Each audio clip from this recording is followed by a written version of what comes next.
아멘. 감사합니다. 오늘 어린이 주일이잖아요. 근데 오늘 말씀은 칼에 대한 얘기예요. 무슨 어린이 주일에 칼 얘기냐? 성경에 보면은 칼 얘기가 나옵니다. 그런데 이 칼 이야기가 자녀와 관계되어서 나오는 때가 있어요. 구약에서는 오늘 창세기 본문이 칼과 자녀의 이야기가 같이 나오고 있고요. 또 신약에 보면은 누가복음에 칼 이야기가 자녀와 관계되어 나와요. 그래서 오늘은 이 자녀와 관계되어서 칼의 이야기를 나눌 텐데, 오늘 창세기와 누가복음 다 하려고 했더니 내용이 너무 많아가지고 나눠서 해야 되겠습니다. 오늘은 창세기만 말씀을 드리는데요. 이게 무슨 말이냐? 자녀의 이야기 속에 왜 칼 이야기가 나오느냐 하는 겁니다. 그것은 뭐냐면 우리가 자녀 양육에 있어서 빼놓을 수 없는 것이 칼이더라 라고 하는 거예요. 그러니까 우리가 부모라면 칼 하나쯤은 지니고 살아야 된다 라고 하는 겁니다. 여기 지금 부모님들 계시죠? 칼 있으십니까? 우리가 자녀를 양육할 때 부모로서 칼 하나쯤은 마음속에 품고 살아야 된다. 그 칼이 뭘까 하는 겁니다. 오늘 창세기 말씀은 아브라함과 이삭의 이야기는 참 이해하기 어려워요. 난해합니다. 내용을 보면은 질문도 많이 생기고요, 궁금하게도 많이 합니다. 이게 맞아? 이게 맞는 말이야? 하는 생각이 듭니다. 그런데 성경에 이해할 수 없고 난해한 구절일수록 더 심오한 의미가 많이 담겨 있다는 걸 아십니까? 그렇기 때문에 어렵다고 난해하다고 그냥 치울 게 아니라 조금만 마음 가지고 들여다보면 더 풍성한 은혜를 발견할 수가 있습니다. 오늘 이 시간이 그런 시간 될 수 있기를 바랍니다. 먼저 간단하게 아브라함 이야기를 살펴보겠습니다. 다 아실 테지만 혹시 모르는 분들을 위해서요. 아브라함은 먼 나라에 살고 있었습니다. 근데 그가 75세 때에 갑자기 하나님의 부르심 받습니다. 내가 지시한 땅으로 가라. 거기서 네 민족을 이룰 텐데 네 민족이 하늘의 별처럼 땅의 바다 모래처럼 많게 할 것이다. 그러니 내 약속을 믿고 내가 지시할 땅으로 가라 라고 약속을 해줍니다. 아브라함은 그 약속만 믿고 전혀 모르는 이방 땅으로 이민을 가 살아요. 그 가나안 땅이죠. 그래서 가나안 땅에 도착한 지 10년이 되었지만 하나님이 그에게 약속을 이루어주지 않습니다. 자식이 없어요. 더 심한 건 뭐냐면 이제 아내 사라가 임신할 수 없는 상태가 되고 만 겁니다. 그러면 하나님 약속은 어떻게 되는 것인가? 분명히 약속이 있는데 어떻게 될 것인가 하는 마음 때문에 그만 아브라함이 참지 못하고 기다리지 못하고 그 아내 사라의 여종, 사라의 몸종 하갈을 취해서 아이를 낳습니다. 그 아이의 이름이 뭐죠? 이스마엘입니다. 이제 아브라함은 이스마엘을 키우면서 그래, 이스마엘을 통해서 하나님 약속이 이루어지길 기대합니다. 하나님, 이 이스마엘을 통해서 자손이 바다의 모래알같이 하늘의 별처럼 많게 해주세요 라고 이스마엘만 보고 살고 있었는데 어느 날 갑자기 하나님께서 뜻밖의 소식을 전해줍니다. 하나님의 천사가 나타나가지고 아브라함과 사라에게 말합니다. 1년 후에 너희 집에 아이가 태어나게 될 것이다. 아니, 말도 안 되죠. 이미 아브라함 나이는 100세가 넘었고, 그리고 사라는 경수가 끊어져서 임신할 수 없을 상태인데 자녀를 주시겠다라고 하니까 도무지 믿을 수가 없었습니다. 하지만 실제로 1년 지나니까 사라의 몸에서 아이가 태어나게 되어지고 이 아브라함에게 이삭이라고 하는 아주 놀라운 하나님의 선물이 태어나게 되어집니다. 그게 바로 이삭의 출생이지요. 이삭은요, 아브라함 100세에 그리고 이민 생활 25년 만에 얻은 아들이에요. 얼마나 귀하겠습니까? 이제 이 아들 통해서 하나님의 약속이 이루어질 거예요. 그러니까 이 아들을 바라보는 아브라함 마음은요, 정말 금자동화, 은자동화, 놓으면 꺼질까, 불면 날아갈까, 아마 그런 심정이었을 것입니다. 그 이삭을 볼 때마다 아마 눈에서 꿀이 뚝뚝 떨어지는 거죠. 우리 할머니들, 할아버지들 그러시죠? 어떤 우리 권사님 또 보면은 핸드폰 화면에 누가 있죠? 손자 사진이, 손녀 사진이 딱 있어요. 그죠? 얼마나 보고 싶고 얼마나 예쁘면 그럴까? 예전에 순 예배 드릴 때요, 그런 규칙이 있대요. 절대 순 예배에서 손자, 손녀 이야기하지 말기. 막 너무 말하고 싶은 거야 이게. 근데 정말 하고 싶으면 10,000원 내놓고 하기. 그래도 10,000원 내놓고 한대요. 얼마나 좋으면 10,000원 내놓고 하겠습니까? 그만큼 손자 이야기, 손녀 이야기가 너무 좋은 거예요. 나이가 들어서 아이를 볼 때 얼마나 예쁜지. 근데 우리들은 이제 아이 낳을 때 젊어가지고 뭐 힘든 줄만 알지 그렇게 예쁜 줄 모르는데요. 그렇게 나이가 많이 먹으면 예쁜 거죠, 손자, 손녀가. 저는 잘 모르겠지만 조금 감이 오는 게 뭐냐면 그 나이 낳고 10년 만에 막둥이를 낳았어요. 늦게 늦둥이를 낳았어요. 그러다 보니까 이 늦둥이를 볼 때마다 얼마나 예쁜지, 아, 할머니 마음이 그렇겠구나, 할아버지 마음이 그렇겠구나 하는 생각이 들어요. 지금 100세예요 아브라함이. 100세에 그 아들을 낳았으니 얼마나 예쁘겠습니까? 기다리다가 태어났으니 정말 모든 걸 다 해주고 싶겠죠. 그런데 어느 날 충격적인 일이 발생합니다. 그렇게 사랑하고 애지중지하던 그 아들을, 이삭을 하나님께서요 번제물로 드리래요. 모리아산에 가서 네 아들 이삭을 번제물로 드리라 라고 하나님이 충격적인 명령을 주시는 겁니다. 잔인한 명령을 주시는 것입니다. 여러분, 번제가 뭐예요? 번제는 짐승을 제물로 드리는 것인데 목을 따가지고 피를 다 쏟게 만듭니다. 그리고 각을 떠요. 각을 뜬다는 것은 껍질을 다 벗기는 겁니다. 그리고 내장을 갈라가지고 다 꺼내고요, 마침내 내장 따로, 그리고 그 고기 따로 제단 위에 올려놓고 밤새도록 불로 태워서 드리는 게 번제예요. 근데 아들을 번제물로 드리래요. 아니, 이게 맞는 말이에요? 아니, 이게 하나님 맞아요? 하나님이 언제는 그 아들을 주었다가 언제는 번제물로 드리라, 이게 도무지 우리가 알고 있는 그런 분이십니까? 아니, 하나님은 사랑이시라면서요, 하나님 자비시라면서요, 어떻게 이럴 수가 있는 거예요? 우리가 도무지 이 대목에서 이해가 되지 않는 거예요. 그죠? 네. 왜 이런 잔인한 명령을 내렸을까 하는 거죠. 우리 1절 한번 볼까요? 왜 그런지, 이런 명령을 내린 이유가 무엇인지 단서를 발견할 수 있어요. 1절 볼까요? 그 일 후에 하나님이 아브라함을 시험하시려고 그를 부르시되 아브라함아 하시니 그가 이르되 내가 여기 있나이다. 지금 아들 이삭을 번제물로 바치라 라고 한 게 뭐라고요? 시험이래, 시험. 아니, 지금 생각해 보세요. 하나님이 전지전능한 분 아니신가요? 하나님 모든 걸 다 아세요. 그러면 아브라함이 하나님 사랑하는지 안 하는지 이미 다 아시잖아요. 근데 뭘 또 시험하시려고 아브라함을 이렇게 시험하겠다고 하면서 아들을 바치래요? 그게 뭐죠? 여기서 우리가 한 가지 알아야 할 건 뭐냐면요, 시험이라는 의미예요. 시험에는 두 가지 의미 있어요. 두 가지 의미. 하나는 뭐냐면 시험을 통해서 그 사람의 실력이 어떤지, 정말 그 사람이 하는 말이 진리인지 알아보기 위해서 시험하는 거예요. 그렇죠? 네, 실력을 평가하기 위해서 시험하는 것이고요, 그 사람이 하는 말이 진심인지 진으로 하는 말인지 알아보기 위해서 시험하는 거예요. 근데 두 번째 목적이 있어요. 그건 뭐냐면 정말 그 사람이 실력이 어떠한지, 뭘 알고 뭘 모르는지 알게 해서 그 사람으로 하여금 한 단계 더 도약할 수 있도록, 한 단계 더 성장할 수 있도록 이끌어가는 게 시험이에요. 시험. 오늘날 시험이 다 이 점수 따가지고 그 점수로 뭐 하는 그런 시대에 살고 있기 때문에 시험의 1차적 기능밖에 우리가 모르는데, 시험의 또 하나의 기능이 뭐라고요?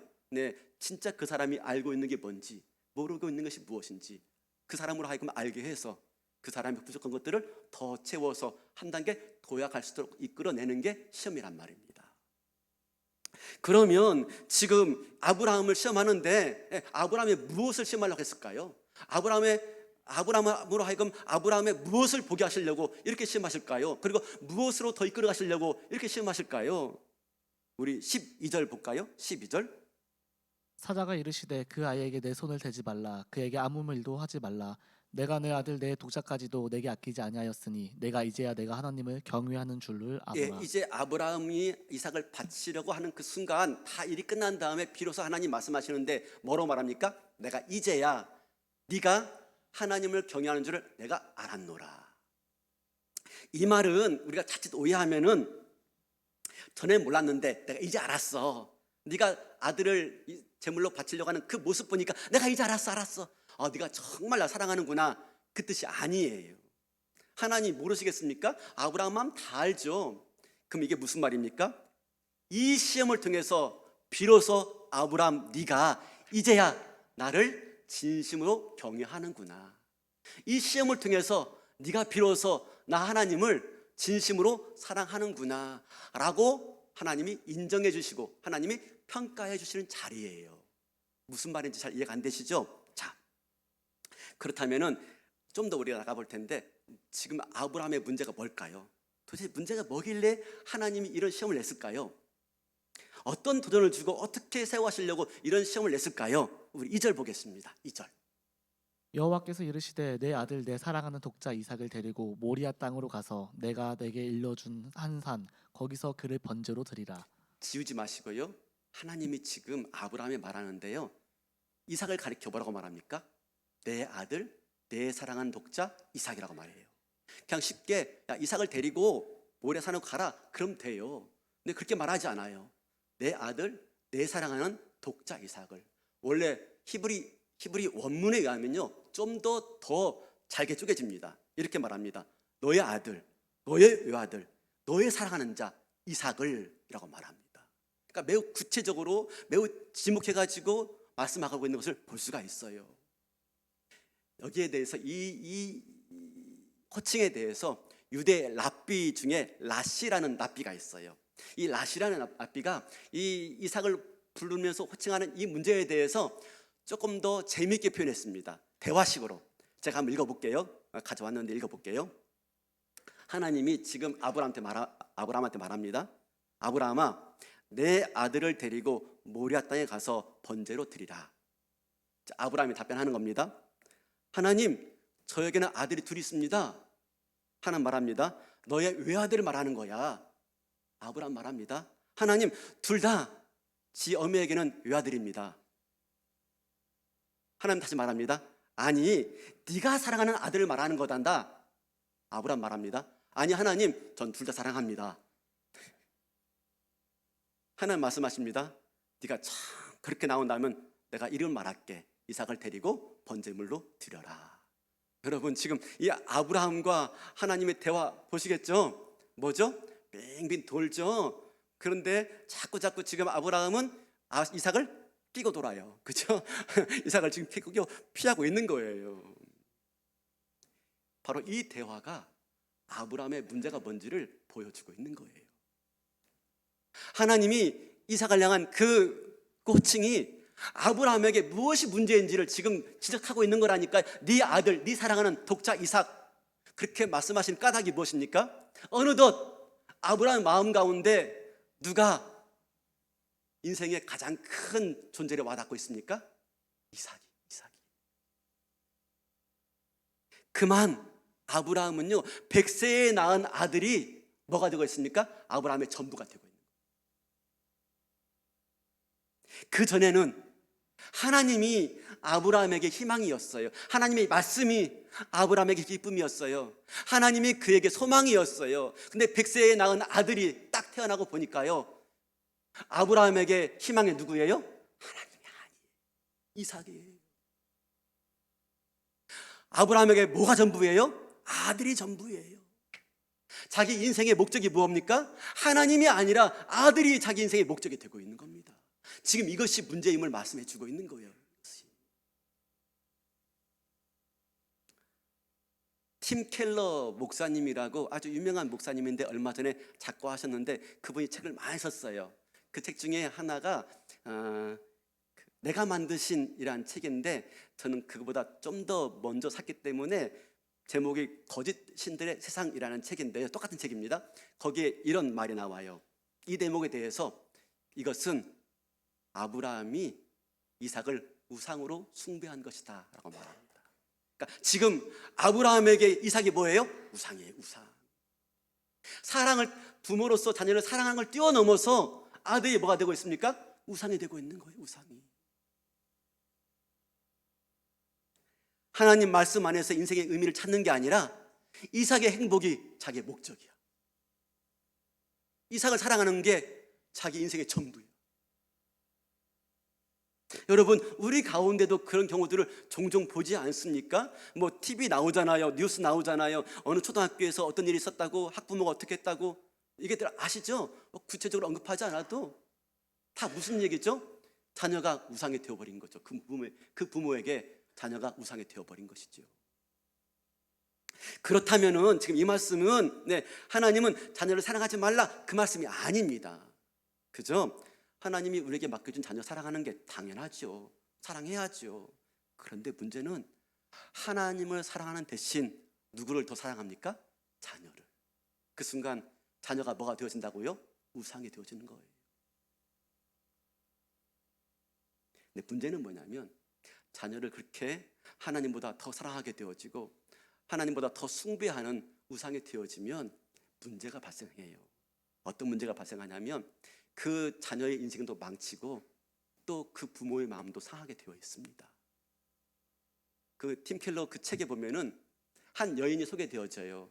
그 목사님이 알고 있는 여인인데 애나라고 하는 여인입니다.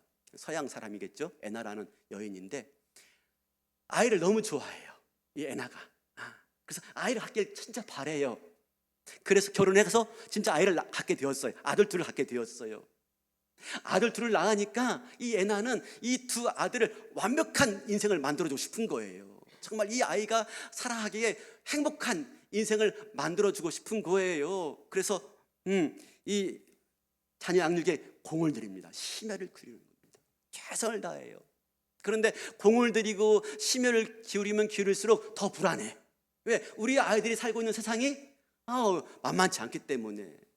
그래서 아이에게 공을 들이면 들일수록 마음에 두려움이 있고 염려가 있고 불안이 더 많아져요. 그러다 보니까 이게 과도하게 자녀에 대해서 과잉보호하게 되어지고 그리고 사소한까지 다 통제하려고 하게 되어지는 것입니다. 그 결과 큰 아이는요 학교에서 수업을 따라가지 못해요. 그리고 매우 불안한 아이가 되어집니다. 눈치를 보는 아이가 되어지고 맙니다. 둘째 아이는요 정반대가 되고 맙니다. 둘째 아이는 반항아가 되어지고 말아요.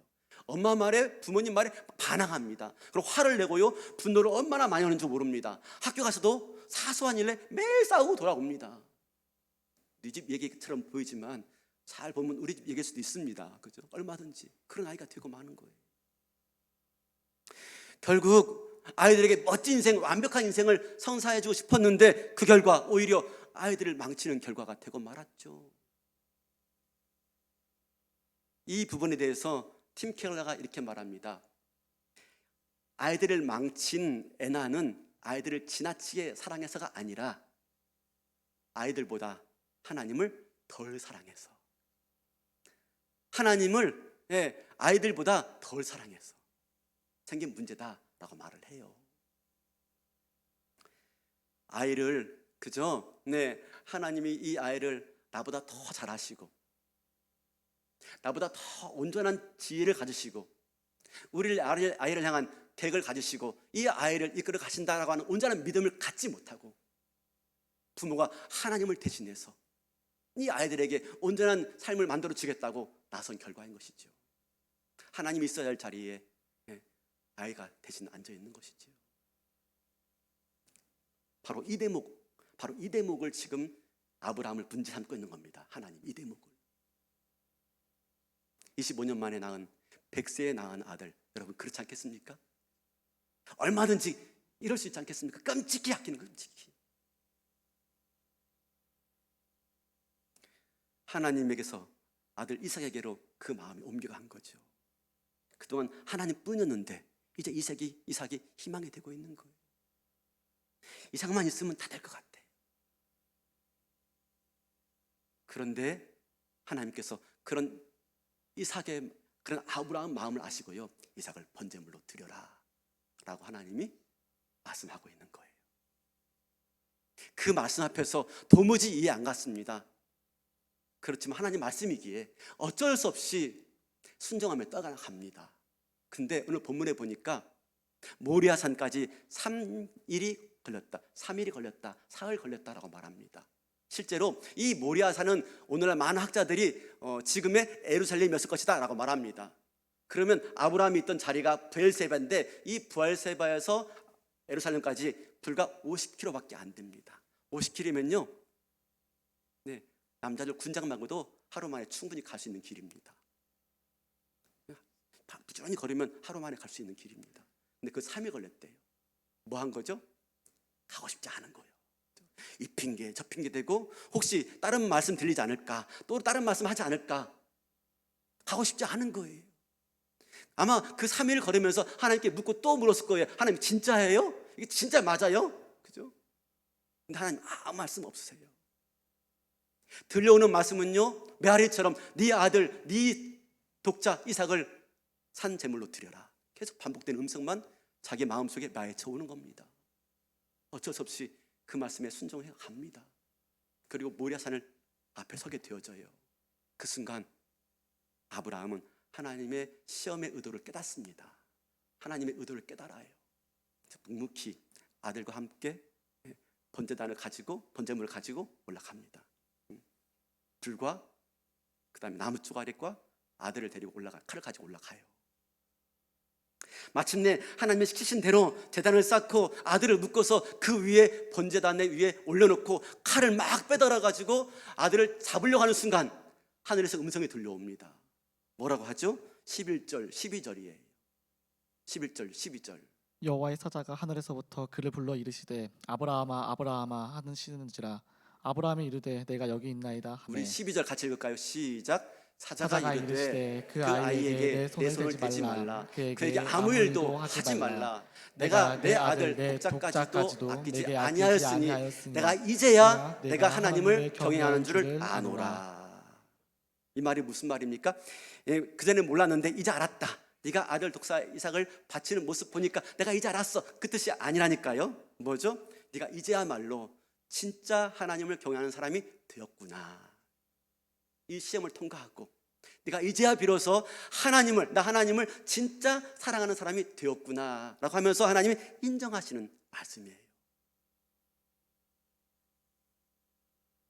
하나님께서 아브라함을 그 믿음을 단련시키시기 위해서, 그 믿음을 온전케 하시기 위해서 불같은 용광로에 지금 넣었다 빼고 계신 거예요.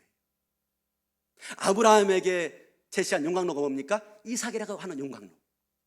불같이 그 뜨거운 용광로예요. 이삭이라고 하는 그 용광로에 아브라함을 지금 집어넣고 있는 거예요.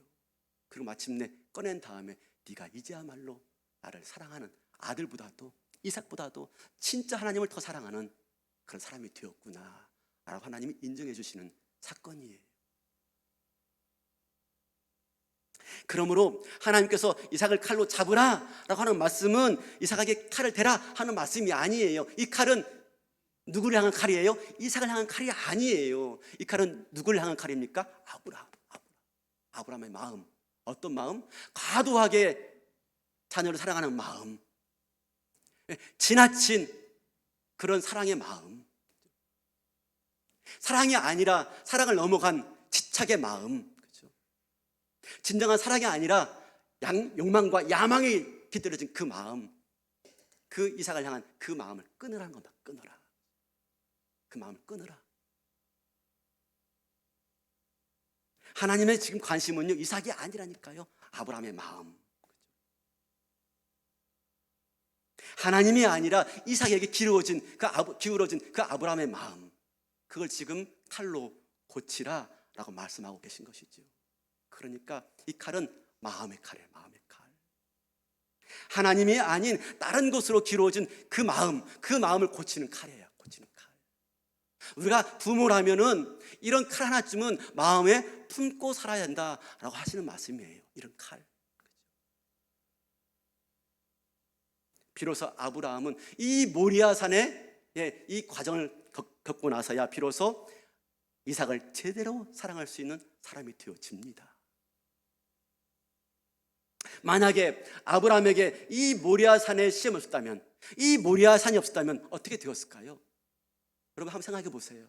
만약에 아브라함에게 이 모리아산의 그 과정이 없었다면 어떻게 되었을까요?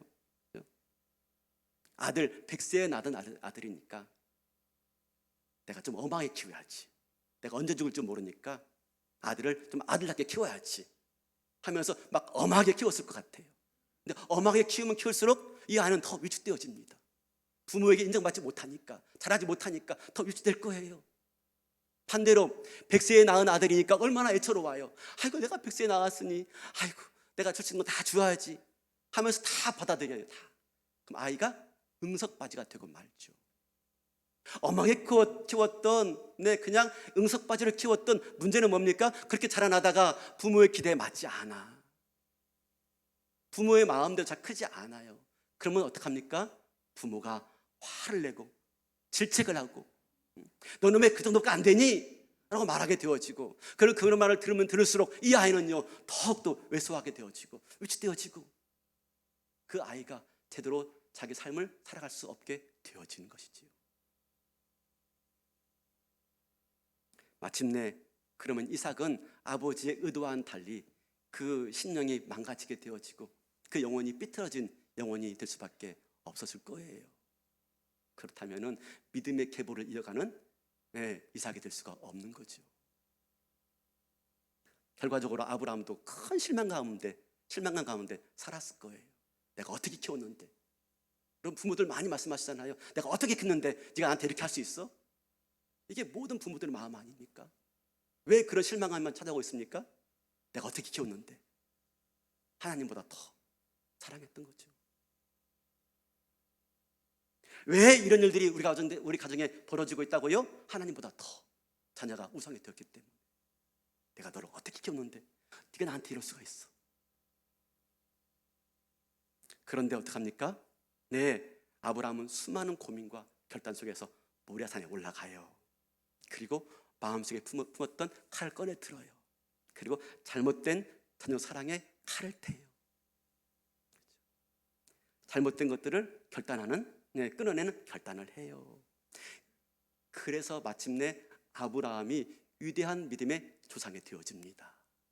여러분, 아브라함이 왜 위대한 믿음의 조상이에요? 믿음의 조상뿐만 아닙니다. 믿는 모든 크리스찬에게 부모다운 부모의 모습을 보여주는 진짜 상이 되어집니다. 이게 믿음의 위대한 조상이에요. 모든 믿음의 후손들, 오고 오는 모든 후손들에게 어떤 것이 진짜 부모의 모습인지, 어떤 것이 진짜 부모의 올바른 롤인지 역할인지, 그것들 우리에게 제시해주는 진짜 믿음의 위대한 조상이 되어지는 것입니다. 아브라함이.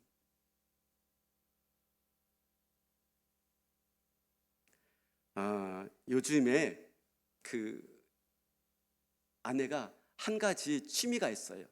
이제 큰애 보내고 취직 보내고 이제 둘째 아이 대학 보내고 나니까 할 일이 별로 없는가 봐요.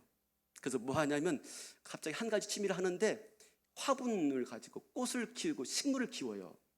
내가 얼마나 열심히 키우는지 몰라요. 그럼 제가 묻죠. 재밌어? 재밌어요. 시간 가는 줄 몰라요. 근데 자기 혼자만 하면 좋은데요. 겨울 되면 안으로 들여놔라. 봄 되면 또 꺼내놔라. 아유, 귀찮아요. 집에 가면 혼날 텐데. 또 이거 또 집에 들여놓으면 또 벌레가 생겨가지고 또 벌레가 왔다 갔다 하고. 꼭 이거 해야 돼? 근데 그렇게 해요. 그래서 너무 좋아해요. 근데 그냥 좋아하는 게 아니라 잘 가꿔요. 잘 가꿔요. 어떻게 하냐면요, 좀 많아지면 삽목을 합니다. 삽목. 여러분 삽목 아십니까? 난 처음 알았어요. 이걸 나누더만요, 나눠서 또 하나 만들더만요. 그렇죠? 또 웃자랑은 또 잘라냅니다. 그렇죠? 가위를 가지고 그렇게 하는 겁니다. 여러분, 화분도 아니 꽃도 아니 식물도 가위를 대야 예뻐져요. 하물며 우리는요, 또 마찬가지예요. 우리 마음에 칼을 품고 자녀를 향한 그 칼들을 잘 사용하지 않으면 우리 아이들이 예뻐지지 않아요. 우리 아이들이 행복한 아이가 되지 못하고 부모도 행복한 부모로 남지 못해요. 바라기는 오늘 이 말씀이 저와 여러분을 모리아산으로, 이 아브라함의 모리아산으로 초대하는 하나님의 음성이 될 수 있길 바라겠습니다.